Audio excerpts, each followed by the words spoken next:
সম্প্রতি তার যে পোস্ট সেটা এই রকম। আরজিকর কাণ্ডের সময় আনফ্রেন্ড করে দিয়েছিল, এখনো পর্যন্ত এরকম 50 জনের উপরে পুনরায় রিকোয়েস্ট পাঠিয়েছে শেষ কয়েকদিনে। যদিও তখন বুঝতে পারিনি, আবার রিকোয়েস্ট আসে দেখে বুঝলাম যে এরা এতদিন ছিল না।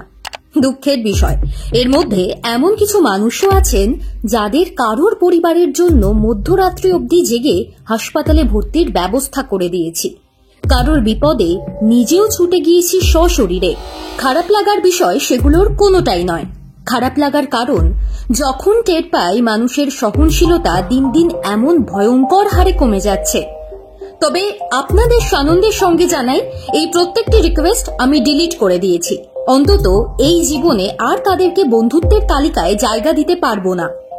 ঘটনাটা হয়তো শেয়ার করার মতো নয়, তবু কেন জানি না মনে হলো আপনাদের সঙ্গে ভাগ করে নি।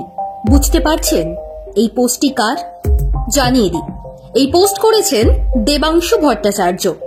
হঠাৎ কেন এই পোস্ট সামনে নিয়ে আসা হলো সেটা বলার জন্য এই ভিডিও নয়, বরং এই পোস্ট যেন আবার দেখিয়ে দিচ্ছে বাংলা রাজনীতির সাম্প্রতিক প্রেক্ষাপটে তৃণমূল কংগ্রেসের কতটা জনপ্রিয় নাম এই দেবাংশু ভট্টাচার্য। আরজিকর কাণ্ড নিয়ে রাজ্য সরকারের বিরুদ্ধে প্রচারে নেমেছিল সিপিআইএম এবং বিজেপি।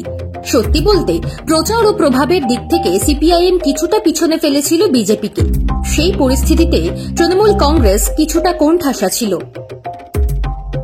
বলে দিলে অত্যুক্তি হবে না, সেই সময় তৃণমূলের হয়ে সোশ্যাল মিডিয়া বা টিভি শোতে যাকে লড়াই করতে দেখা গিয়েছে তার নাম দেবাংশু। লোকসভা ভোটে বিজেপির অভিজিৎ গঙ্গোপাধ্যায়ের কাছে পরাজিত হয়েছিলেন দেবাংশু। তৃণমূলের বিধায়ক বা কাউন্সিলর কিছুই নন তিনি। কিন্তু এই মুহূর্তে তৃণমূলের তরুণ প্রজন্মের কাছে রীতিমতো জনপ্রিয় নাম যে দেবাংশু ভট্টাচার্য, সে কথা মেনে নিতে নিশ্চিতভাবেই দ্বিধা করবে না বাংলার রাজনৈতিক মহল। বর্তমান সমাজের প্রেক্ষাপটে সোশ্যাল মিডিয়া একটা গুরুত্বপূর্ণ মাধ্যম। সেই মাধ্যমকে হাতিয়ার করে লড়তে দেখা যায় দেবাংশুকে। তৃণমূলের খেলা হবে স্লোগানকে অন্য মাত্রায় নিয়ে গিয়েছেন তিনি।